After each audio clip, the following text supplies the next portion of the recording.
नमस्कार, मैं सतेंद्र कुमार और आज बात करेंगे हम बिहार के बेटा, गरीबों के मसीहा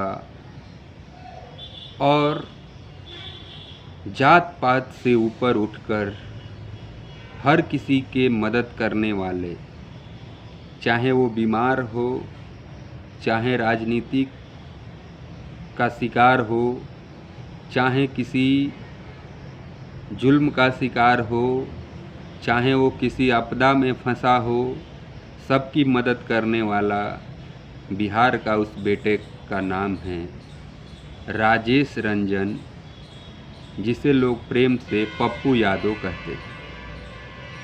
तो आज हम बात करेंगे कि पप्पू यादव आखिर 2-3 दिन से क्यों चर्चा में है।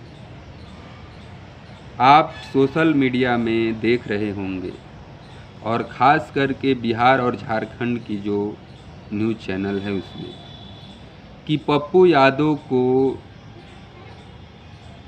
सोशल मीडिया के माध्यम से और व्हाट्सएप के माध्यम से जान से मारने की धमकी मिली है।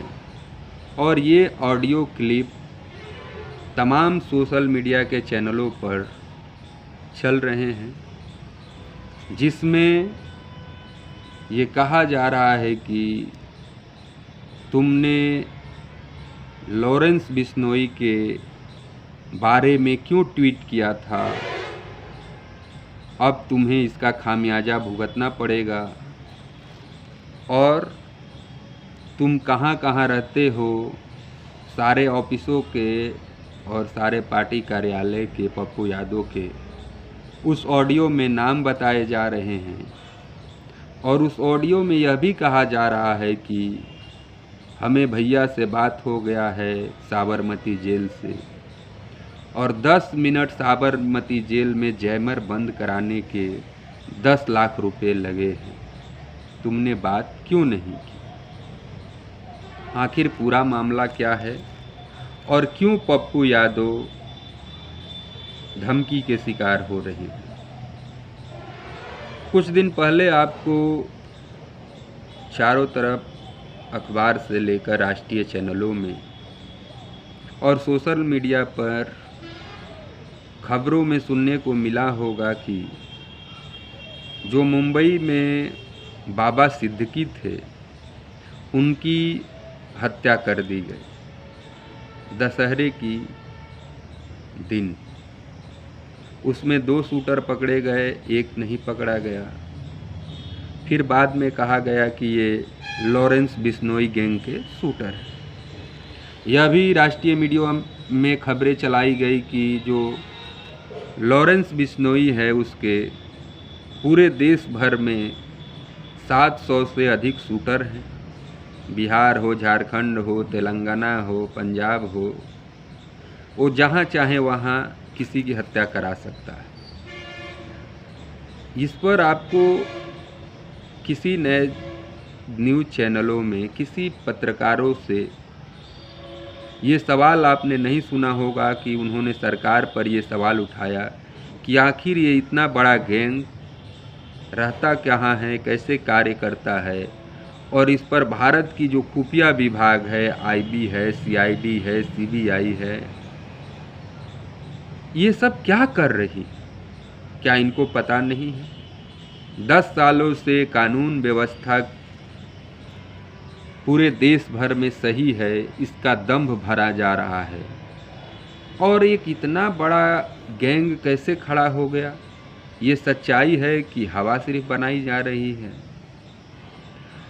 ये गैंग का जो लीडर है वो साबरमती के जेल में गुजरात में रहता है और गुजरात से ऑपरेट कर रहा है।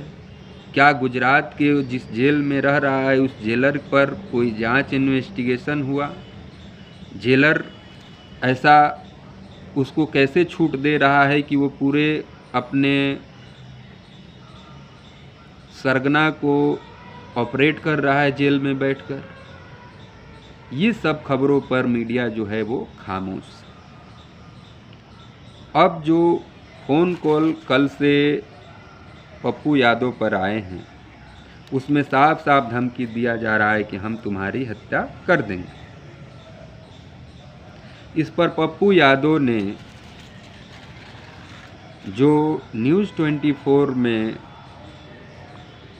अपना पहला वक्तव्य रखा है, इस फ़ोन कॉल धमकी आने के बाद और सोशल मीडिया के माध्यम से जो धमकी मिली है, उसके बाद उन्होंने कहा कि हमने आईजी से बात किया, हमने बिहार के जो मुख्यमंत्री नीतीश कुमार हैं उनके चीफ सेक्रेटरी से बात किया,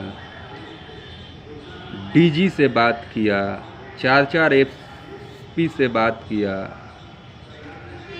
सीएम नीतीश कुमार से बात करने की कोशिश कर रहे हैं, मिलने का समय मांग रहे हैं, लेकिन सीएम नीतीश कुमार समय नहीं दे रहे और ना ही जिन जिन अधिकारियों से बात कर रहे हैं वो इस बात को सीरियस ले रहे हैं।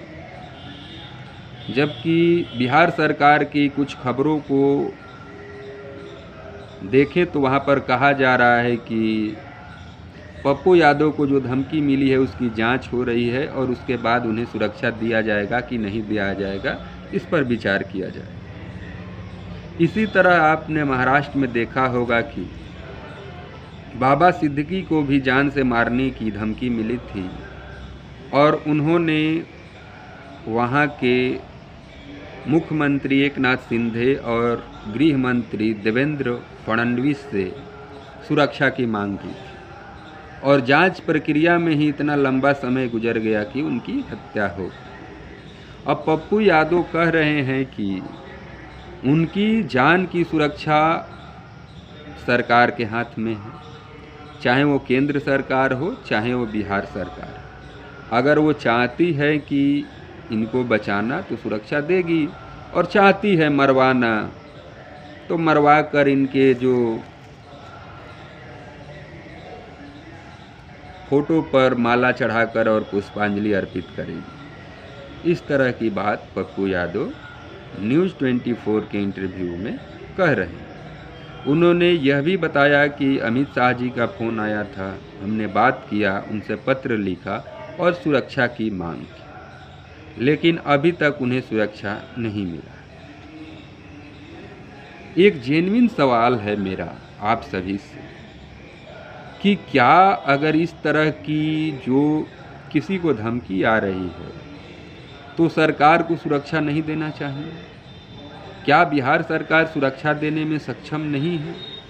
अगर बिहार सरकार सुरक्षा देती है पप्पू यादव को और बाद में लगता है जांच के द्वारा कि इस तरह की जो बातें हैं वो सही नहीं है, चाहे उनकी जान माल की कोई हानि नहीं है, तो फिर सुरक्षा वापस कर सकती है।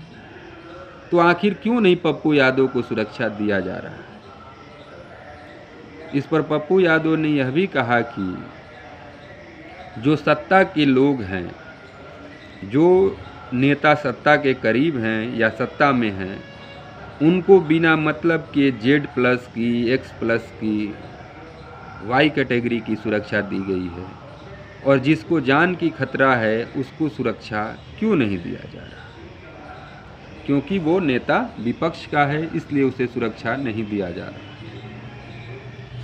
अब बताइए आप कि पूरे हिंदुस्तान में जब बाबा सिद्दीकी की हत्या हुई थी तो कई दिनों तक सोशल मीडिया, राष्ट्रीय मीडिया में ये खबरें चल रही थी कि इस तरह की हत्या का अंजाम देने वाला कौन गैंग।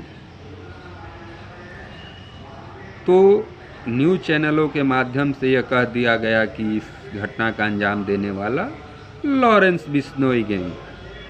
हालांकि क्या सच्चाई है अभी इस पर कोई पुलिस, कोई प्रशासन, कोई जांच एजेंसी नहीं पहुंच पाई है कि आखिर इस हत्या का अंजाम किसने दिया। इसी तरह पंजाब का जो मूसेवाला है, जो गायक थे, उसकी हत्या हो गई, उसकी भी अभी जांच रिपोर्ट नहीं आई है कि उसकी हत्या का अंजाम किसने दिया। दिल्ली में भी एक व्यवसायी की हत्या हुई थी, उसकी भी जांच रिपोर्ट अभी नहीं आई और इधर पप्पू यादव को धमकी मिल रहा है। तो क्या पप्पू यादव को सुरक्षा देना चाहिए या नहीं देना चाहिए? क्यों नहीं बिहार सरकार उन्हें सुरक्षा दे रही है? आखिर पप्पू यादव है कौन? तो इस पर आज आपको बताएंगे कि पप्पू यादव तो आरजेडी के भी विधायक रह चुके हैं और समाजवादी पार्टी में भी उन्होंने कुछ दिन रहा। बाद में उन्होंने अपनी जन अधिकार पार्टी बनाई और उसके वो अध्यक्ष रहे। पप्पू यादव बिहार से 2 बार विधायक रहे बिहार के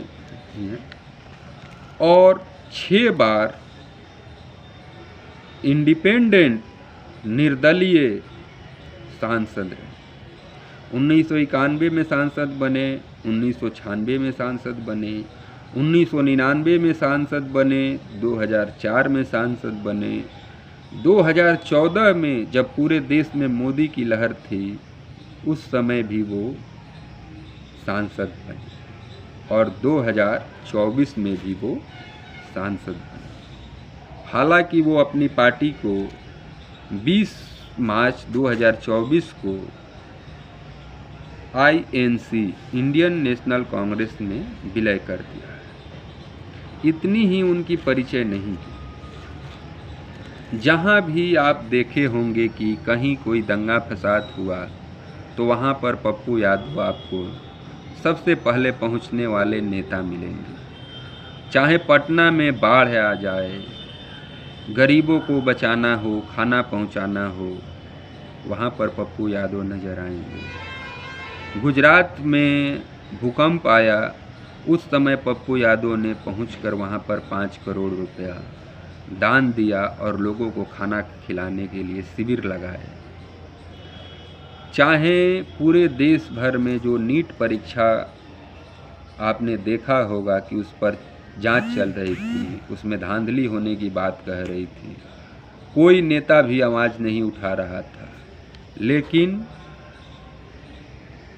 जो पप्पू यादव हैं #NEET का टी-शर्ट पहनकर वो संसद भवन में जाते हैं, अपना शपथ ग्रहण वहाँ पर अटेंड करते हैं और वो जो टी-शर्ट पर उनका #NEET लिखा था उसको दिखाते हैं और वहाँ पर बात करते हैं कि नीट की जांच हो और बच्चों को न्याय मिले।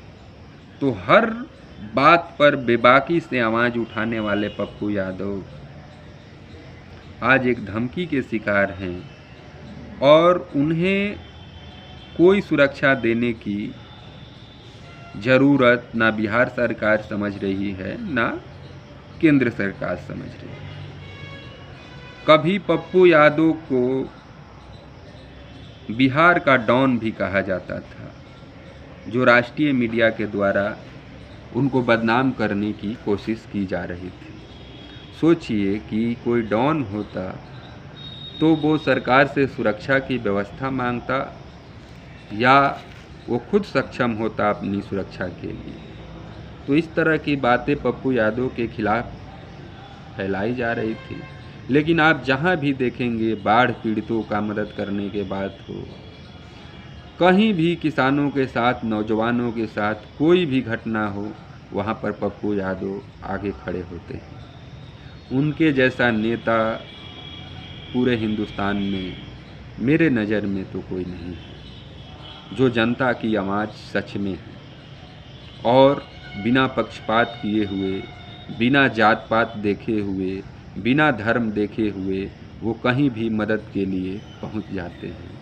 वैसे पप्पू यादव को अगर बिहार सरकार और केंद्र सरकार सुरक्षा नहीं देती है और उनके साथ कुछ अनहोनी होती है तो ये सबसे बड़ा कलंक हमारे भारतीय राजनीति और इन सत्ता में रहे पार्टियों पर लगने वाला है। तो हमें अपील है बिहार सरकार से और केंद्र सरकार से, करना चाहते हैं अपील कि पप्पू यादव को सुरक्षा ज़रूर देना चाहिए। जांच से पहले आपको सुरक्षा देने में क्या ऐतराज़?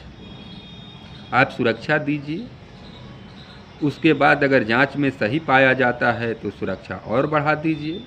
अगर नहीं पाया जाता है तो आप सुरक्षा विड्रॉ भी कर सकते हैं। लेकिन एक बहुत बेहतरीन नेता हमारे बिहार के, हमारे पूरे देश के पप्पू यादव हैं, इसमें कोई शक नहीं है। उन्हें सुरक्षा ज़रूर सरकारों को देनी चाहिए। आज इतना ही। नमस्कार, जय हिंद।